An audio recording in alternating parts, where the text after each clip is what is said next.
پاؤں ہیں، یہ دونوں پاؤں قیام کی حالت میں زمین پہ ہونے چاہیے، لیکن واجب نہیں ہے کہ بدن کی سنگینی کو، اس کے اپنے بدن کے بوجھ کو کسی پاؤں پہ قرار دے. اگر وہ ایک پا ہم داشت باشا دیکھیں، یا مثلا بوجھ جو ہے اس کا دائیں پاؤں پر ہے تو پھر بھی کوئی اشکال نہیں ہے نماز میں، یا بائیں پاؤں پر ہے کوئی بوجھ اپنا، یا دونوں مساوی صورت میں ہے تو مشکل نہیں ہے. اچھا، 5ویں نمبر پر کہتے ہیں وہ شخص جو کسی بھی صورت میں کھڑے ہو کر نماز نہیں پڑھ سکتا تو اسے چاہیے کہ قبلے بیٹھ کر قبلے کی طرف رخ کر کے نماز ادا کرے. اگر بیٹھ بھی نہیں سکتا تو لیٹ کر نماز اسے پڑھنی چاہیے. چھٹا مسئلہ، چھٹا حکم قیام کے احکام میں سے یہ ہے کہ جو شخص لیٹ کر نماز پڑھ رہا ہے اسے چاہیے کہ رائٹ پہلو پر، ٹھیک ہے، دائیں پہلو پر لیٹ کر قبلے کی طرف رخ کر کے نماز پڑھے. کہتے ہیں کہ اگر نہیں توانت، کہتے ہیں کہ یہ اگر نہیں کر سکتا چونکہ وہ آپریشن وغیرہ ہے بائیں طرف دائیں طرف، تو بائیں پہلو کی طرف لیٹ کر قبلے کی طرف رخ کر کے نماز پڑھے گا. کہتے ہیں اگر یہ بھی ممکن نہ ہو تو پیٹھ کے بل، یعنی سوئے گا الٹا سو کر، اس طرح کے کف پاؤں یہ اورو بقبل باشد، اس طرح لیٹے گا کہ پاؤں کے جو تلوے ہیں وہ قبلہ کی طرف. 7ویں نمبر پر یہ کہتا ہے کہ نماز گزار پر واجب ہے، مصلی پر واجب ہے کہ رکوع کے بعد کامل طور پر کھڑا ہو جائے اور پھر سجدے میں جائے. چنانچہ اگر یہ قیام عمدن چھوڑ دیا تو نماز باطل ہے. وہ البتہ میں پہلے عرض کر چکا ہوں اسی کے بارے میں. یہ مسائل تھے قیام کے بارے میں. اب مسئلہ ہے قراءت کے بارے میں. صفحہ نمبر 150 پر قراءت کے بارے میں یوں کہہ رہے ہیں کہ پہلی رکعت اور دوسری رکعت نماز یومیہ میں، صلوات یومیہ میں پہلی اور دوسری رکعت میں انسان کو پہلے سورہ حمد ادا کرنی چاہیے، پڑھنی چاہیے، اور اس کے بعد ایک دوسرا سورہ جو قرآن کا ادا کرنا چاہیے.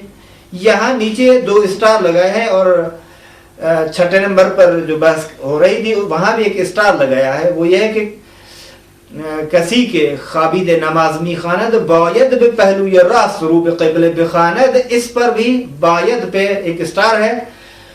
یہاں واضح حضرت آیت اللہ خامنئی کہتے ہیں کہ بنا پر احتیاط واجب پہلو راست قبلے کی طرف رخ کر کے لیٹ کر نماز پڑھے گا.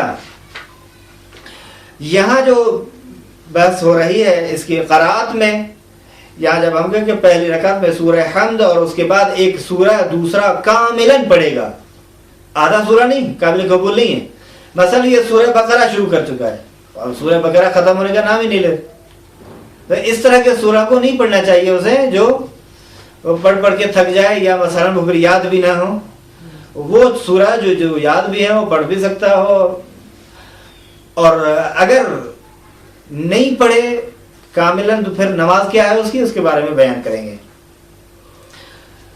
یہاں نیچے یہ بیان کریں گے عطل خامنئی پس از حمد بنابر احتیاط واجب یک سورہ کامل قراءت کند.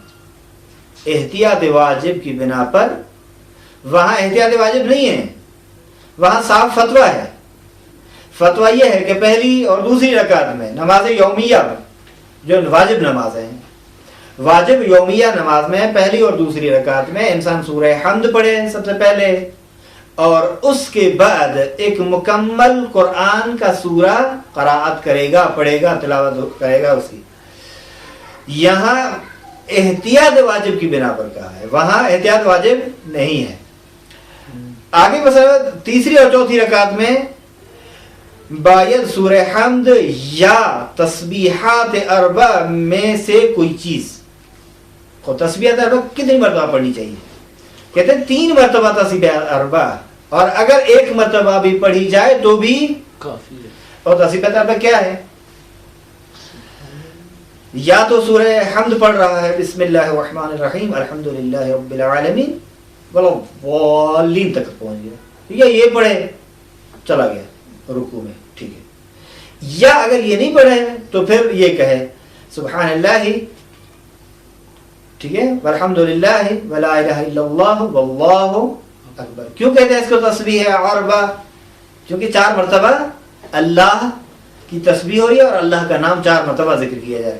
سبحان اللہ والحمد للہ ولا الہ الا اللہ 3 مرتبہ، واللہ اکبر، یہ 4 مرتبہ کہنے سے. اور نیچے خود بھی وہ انہوں نے ذکر کیا ہے سبحان اللہ والحمد للہ ولا الہ الا اللہ واللہ اکبر، یہ تسبیحات عربہ ہے. بس یا یہ کہے، اب اس کے ساتھ بسم اللہ الرحمن الرحیم وغیرہ نہ پڑھے، ٹھیک ہے. اگر بے قصد ورود پڑھے گا تو نماز اس کی باطل ہو جائے گی. احکام قرآت کی احکام. پہلا حکم یہ ہے کہ نماز گزار تیسری اور چوتھی رکعت نماز میں حمد اور تسبیحات کو آہستہ پڑھے. اگر سورہ حمد پڑھ رہا ہے تو بھی آہستہ پڑھے، اور اگر کوئی اور سورہ پڑھ رہا ہے تو بھی ایسا پڑھے. لیکن کہتے ہیں ولی حکم حمد و سورہ در رکعت اول و دوم میں نماز بدی شرح ہے. لیکن مثلا ایک نماز ہے جو 4 رکعت ہے، نماز ظہر ہے، 4 رکعت ہے نا، ٹھیک ہے. نماز مغرب 3 رکعت ہے، نماز عشاء 4 رکعت ہے، نماز صبح 2 رکعت ہے. نماز صبح کا تو مسئلہ واضح ہے، ٹھیک ہے، اب وہ بعد میں بھی بیان کریں گے کہ کس طرح پڑھنی چاہیے. نماز صبح میں کیا طریقہ کار ہے.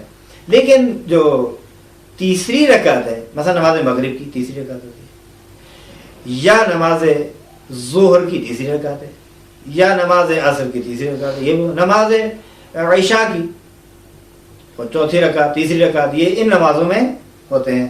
تو کہتے ہیں کہ اگر تیسری اور چوتھی رکعت ہو تو حمد کو بھی آہستہ پڑھنا چاہیے اور تسبیحات اربع کو بھی آہستہ پڑھنا چاہیے. لیکن سورہ حمد اور دوسرے سورہ کو پہلی رکعت اور دوسری رکعت کے لیے ہم جدا سے بحث کرتے ہیں. سب سے پہلے صفحہ نمبر 151 پر ایک عنوان بحث ہے نماز گزار اور اس کا حکم. یہ 3 صورتیں بنا دی. ہماری نماز ظہرین ہے، ظہر اور عصر دونوں. مصلی جو ہے یا وہ مرد ہے یا خاتون، یہی ہو سکتا ہے. تیسرے نمبر پر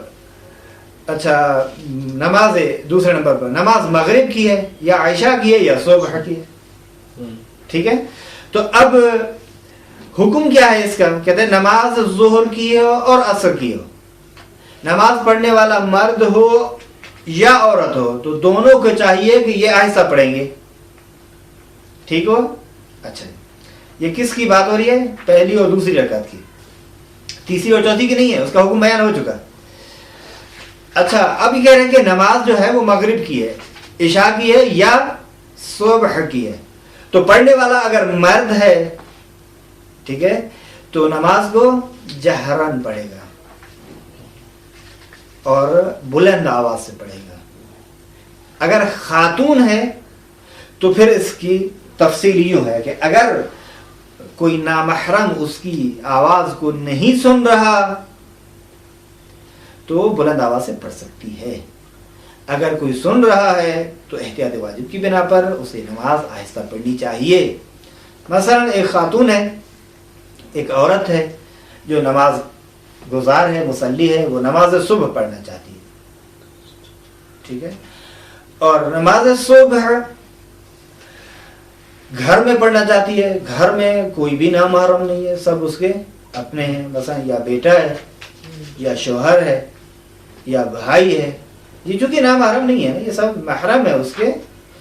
لہذا یہ اپنے گھر میں باوجود اس کے کہ اس کا شوہر بھی اس گھر میں موجود ہے، اسی کمرے میں ہی ہے، یا اس کا بیٹا ہے یا اس کا بھائی ہے یا اس کا باپ ہے یا اس کا چچا ہے وغیرہ، اس کی لسٹ تفصیلی ہے، بعد میں کبھی بیان کی جائے گی. لہذا اگر یہ بلند آواز سے نماز پڑھے تو ٹھیک ہے، کوئی مسئلہ نہیں ہے. پڑھ سکتی ہے، لیکن اگر اسی گھر میں اسی جگہ پر اس کا کوئی دیور ہے، ٹھیک ہے، تو یہ دیور تو اس کا محرم نہیں ہے، یا مثلا چچا زاد بھائی ہے، یا مامو زاد بھائی ہے، یا پھوپھی زاد بھائی ہے، یہ محرم تو نہیں ہے اس کے. اس صورت میں اسے چاہیے کہ آہستہ نماز صبح کو ادا کرے، پڑھے. بس ملا کے یہ ہوا کہ اگر کوئی نامحرم اس کی آواز کو سن رہا ہے تو اس صورت میں آہستہ پڑھے گی وہی نماز، اگر نہیں سن رہا تو بلند آواز سے پڑھے گی. دوسرا حکم قرات میں یہ ہے کہ اگر ایک انسان نماز کو جہاں بلند پڑھنا چاہیے جان بوجھ کر آہستہ پڑھتا ہے، یا جہاں آہستہ پڑھنا چاہیے جان بوجھ کر بلند آواز سے پڑھتا ہے، تو اس کی نماز باطل ہے. لیکن اگر بھول کر مثلا نماز صبح پڑھ رہا ہے، یہ واجب یہی ہے کہ آپ اس کو بلند آواز سے پڑھیں، اگر مرد ہے پڑھنے والا تو ٹھیک ہے، یا خاتون ہے لیکن نامحرم سننے والا نہیں ہے، تو واجب کیا ہے اس پر؟ واجب یہ ہے کہ بلند آواز سے پڑھے. لیکن اگر یہ بھول گیا، مسئلے کو جانتا تھا لیکن بھولے سے وہ نماز صبح کو آہستہ پڑھ دیا، یا بھولے سے نماز ظہر کو بسم اللہ الرحمن الرحیم اتنا تو ٹھیک ہے، لیکن اس کے بعد الحمدللہ رب العالمین الرحمن الرحیم مالک یوم الدین ایاک نعبد و ایاک نستعین اهدنا الصراط المستقیم صراط الذین انعمت علیہم غیر المغضوب علیہم ولا الضالین. یہ مکمل آواز سے پڑھ رہے ہیں. نماز کیا ہے؟ نماز ظہر ہے. نماز کیا ہے؟ نماز عصر ہے. یہ چونکہ بھولے سے یہ آواز سے پڑھ رہا ہے، اس کی نماز صحیح ہے. یعنی اصل مسئلے کا پتہ ہی نہیں تھا کہ کون سی نماز کو جہرتاً پڑھنا چاہیے، کون سی نماز کو مثلا اخفات کی صورت میں پڑھنا چاہیے، چونکہ یہ معلوم ہی نہیں تھا، علم ہی نہیں تھا، مسئلے سے واقفیت ہی نہیں تھی. اگر پڑھ رہا ہے وہاں جہاں آشکارا پڑھنی چاہیے آہستہ پڑھ رہا ہے، جہاں آہستہ پڑھنی چاہیے آشکارا پڑھ رہا ہے، تو کوئی مسئلہ نہیں ہے، نماز صحیح ہے اس کی. ہاں اگر جان بوجھ کر عمدن یہ جہاں آشکارا پڑھنی چاہیے وہ اخفات کی صورت میں، اور جہاں اخفات کے ساتھ پڑھنی چاہیے وہاں آشکارا پڑھتا ہے، تو نماز باطل ہے اس کی. نمبر 3 کہتے ہیں کہ اگر